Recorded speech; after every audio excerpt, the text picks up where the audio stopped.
Hello people! Once again, this is your boy, your man, your YouTuber, Jack McCarthy! And today I'm doing a reaction to 3 true summertime horror stories presented to you by Mr. Nightmare. If some of you don't know who he is, check out my last reaction video 2 of the 3 true baby monitor horror stories. And Mr. Nightmare is a YouTuber. He had just hit 5 million subscribers, so yeah. Sorry, little indigestion. Yippee! So congratulations to him, and we will enjoy this video. Before I begin, make sure you click that subscribe button and click the little bell so you never, ever miss out on any updates such as this. And remember to check out my other videos too, such as my bowling videos, my other reaction videos, all the cool fun stuff. Alright, that's about it. Without further ado, let the show begin. Summertime Horror Stories. Lawrence Schaffner, Tyler B., and Anonymous. Oh, the heartbeats. My girlfriend of 7 years and I rented a beach house Airbnb in the Hamptons on Long Island in 2018. My girlfriend's name is Alicia. The house was very secluded, and it literally sat right on the beach, like back door led to the dunes. It was also more or less a completely private beach during the day, except for the occasional locals going for walks or jogs along the dunes. Makes sense. We were there for 3 days and 2 nights. During the daytime, for the most part, we lay in the sand with drinks, or we jump in the pool in the backyard of the house. The first night, we went to some local bars to drink a little bit, then went back to the house to relax and watch a movie. The second day there, like I said, we basically did the same thing as the first day. Only this time we hopped in the pool first before going to lay on the beach to dry off. Cool. The house was absolutely gorgeous, a fantasy home for Alicia and I. Yeah. Woods surrounding the house, pool in the backyard, and beach 10 steps from the back door. It all seemed like it was going to be a fantastic weekend getaway. Yep. We stayed on the beach for many hours, until around maybe like 4 or 5.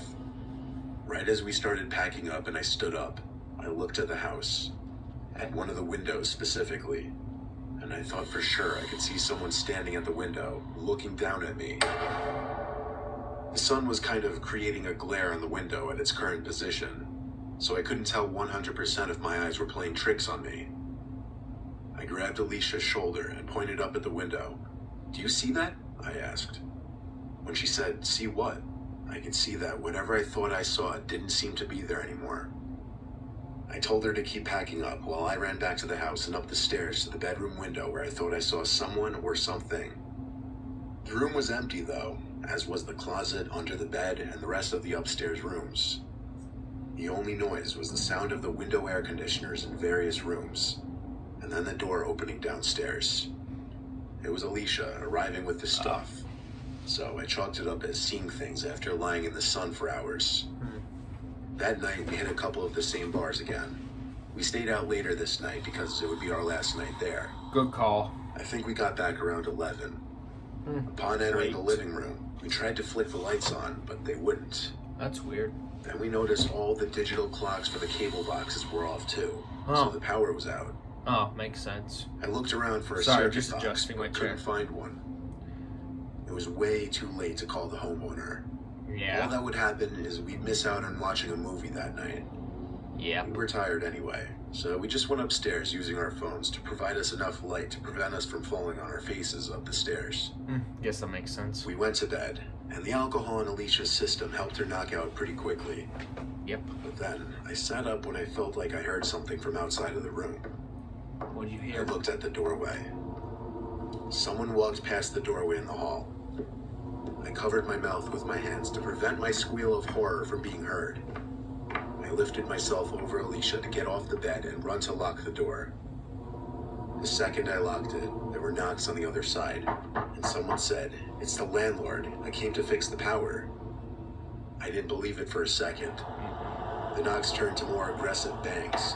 The door started to shake as the man on the other side started twisting and shaking the doorknob. My girlfriend woke up and started to scream as she realized what was going on. I screamed, "Call the cops," to her, and I think this caused the man on the other side to stop. The next thing that happened after waiting in silence and fear was the sound of the police officers downstairs. They had entered the house through the front door that was apparently left open. The police investigated, took a report, and said they'd let the local media know of the incident. They even helped us find the circuit box and restore power. Good. The next day, we left first thing in the morning, and on the ride home, I called the landlord, who said he hadn't even been near the Hamptons for a few weeks. Yep, definitely someone breaking in. Story 2.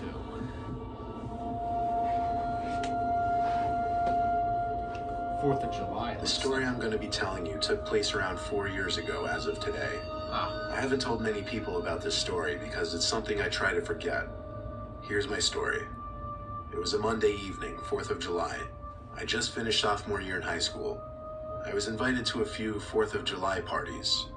My parents grounded me a few days prior, so I couldn't go to any of them. However, I live in a neighborhood that's very connected, so my neighbors had a party outside in the cul-de-sac. My parents forced me to come outside for it. I'm not extremely awkward or anything, but I hate talking to older adults because I never know what to talk about. Luckily, I had a friend named Eli who lived in the same area, so I called him up and we hung out at the party. After a few minutes at the party, we got extremely bored. It just wasn't fun for us because there was no one our age in the area. We talked a little bit. Then Eli asked, "Doesn't Savannah live like down this street? We should go door ditch her." I agreed to Eli's suggestion, and we were on our way down the street. To clarify, Savannah is that extremely popular girl that every guy has a crush on in high school. It was awkward enough that we were neighbors, but her dad was also my dentist. We made our way down the street. The sun began setting quickly. Eli and I made jokes about dumb things we found funny at the time. Being honest, we were both pretty nerdy our sophomore year. I eventually asked Eli if he knew where the house was located because I had never been to Savannah's house before. After scanning the whole area of houses, Eli began pointing to my west. He was pointing at a big house that was pretty complex. We lived in a mediocre area in Michigan. Houses like this one were rare here. Anyway, we sneakily approached the house. It was only to our surprise that no one was home. No cars in the driveway, the lights were off, nothing. We both began observing the house. We agreed that she probably went on a trip with her family. Maybe. I suggested that we come back next week and do the door ditch. Eli didn't listen though. He kept staring at the house. He approached the front door. "Eli, let's go," I yelled. He told me to be quiet as he opened the front door. What? His face lit up. They left the door unlocked. Eli suggested that we explore the house and that it would be quick. What? Are you crazy? Curious teens we were, we entered the house. It was dark and extremely cold. We both split up, exploring the enormous house. I went into every room of the house and began to feel extremely guilty because that was considered breaking into someone's house. Well, technically the Also, front door we were is invading unlocked, the so it's family's not really privacy. breaking, but it is entering. After a few minutes of contemplation, Eli began screaming. I walked over to the screams and found Eli. He was leaving what I believe was Savannah's room. "Why are you screaming?" I asked. He began walking me to the nearest bathroom. He locked the door and started whispering. There was someone watching me in the closet. I tried reassuring him the person was probably a family member who thought we were breaking into the place. He immediately responded, "Why would he be hiding in a girl's room then?" From what I saw, the room's walls were entirely white, the bed covers were white, and it just overall gave off a girl's room vibe. I became suspicious myself. That was when we began to hear footsteps approach the bathroom door. We tried listening, but the walking seemed to stop. I told Eli to be quiet. Someone started mumbling something outside the door. Shortly after, there was knocking on the door. It started out soft. As it continued, it got louder and louder. It sounded as if someone was trying to break down the door. It started becoming a scene out of a horror movie when the person started screaming. It was a man's scream. I turned around and panically tried to open the window behind us. It was bolted down. I thought we were dead. There was a wrench right next to the toilet, and I used it to destroy the window. We jumped out of it and fell onto the bushes below. I I still managed to break my ankle, but we ran out of there fast. Both Eli and I were so confused as to who that person was and what their intentions were. Yeah. A few days passed, and the family came back. I couldn't take the guilt anymore. I turned myself into the cops and admitted to breaking in. The cops asked me a few questions. Later, they sat me down with my dentist, or the homeowner.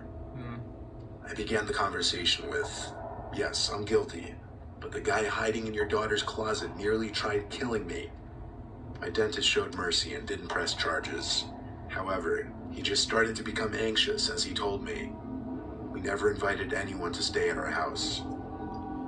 Someone broke in there before he and Eli did.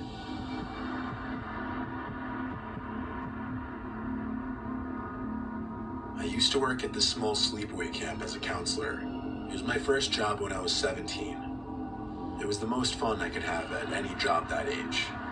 Plus, it would get me away from my parents' house for a month. I didn't exactly come from an enviable background. So at this camp, there were 5 buildings. The boys' dorms, the girls' dorms, the counselors' dorms, the main hall, which we called the shack, and a small bathroom building. In the shack was the cafeteria, main office, and nurses' quarters, where any kids who suffered any kind of injuries would be brought. Kids' curfews would be 9 o'clock. Curfews only meaning they weren't allowed out of the dorm buildings past that time. I made good friends with this guy named Johnny. He was 3 years older than me, but we got along. It was a Friday night. I remember because I knew it was the start of the weekend. So for fun, Johnny and I went to hang out with these 2 girl counselors, who I'll leave their names out for privacy since I haven't seen them in many years. Good call. All 4 of us went out to the woods to smoke. One of the girls were mid-sentence when all we heard was a crunch of leaves in the vicinity, surely a footstep. All of our heads turned the same way and at the same time. We all heard it. Then, a few seconds later, there was a blinding flash. We didn't understand at first. Unnerved, all of us cut the smoke sesh short and exited the woods at an extremely quick pace. Being back on the campgrounds felt a lot safer immediately, but we became paranoid that we were being watched by one of the camp supervisors, and that the flash was a picture being taken. We would surely get fired if we were caught smoking weed. So in a paranoid panic, we all rushed to our respective dorm buildings. The thing about me when I smoke weed, though, I get extremely paranoid and overthink everything. So as I sit in my bed, it ate away at me, wondering if it was indeed a camera flash, and who took that picture. I couldn't take it anymore. I had to go to the shack and see if any of the supervisors were still working and come clean. Every counselor had a key to the building, so I unlocked the door that led to the cafeteria section, and the door slammed behind me, echoing into the dark, empty building. The only light was coming from that hallway, which I would take to get to the main office, hoping there would be someone still working. You may think I was crazy to be doing this, but I'm not exaggerating when I say I get paranoid, and I really couldn't afford to lose this job over something that wasn't even my idea. However, I would feel out whichever supervisor was on duty and see if they had actually seen what we were doing. As I walked down the hall towards the office, though, I realized quickly that the office light was off. No one was in the building. Just then, I heard the familiar sound of the cafeteria exit door that I had just went through slamming again. Was I seen entering the building? Was I being followed? I hid behind the intersecting hallway wall, peeking my head around, waiting to see who would be walking into the hallway. No one ever did, though.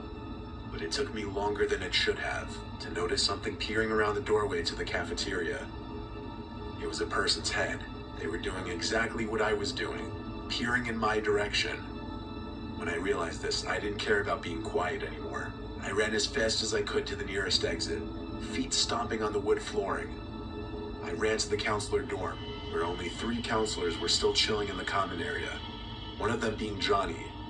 I told him and only him about what I just witnessed. I didn't know what to think other than I was being followed. I think Johnny could tell I was being a little extra paranoid because I was high, so he told me to just go to my room and lock the door. He made sure to lock the main entrance to the building because I think I scared him too. That night I lay awake for a while, thinking, nervous. So many unanswered questions from one night. The beds in every counselor's room lay right next to a window without blinds.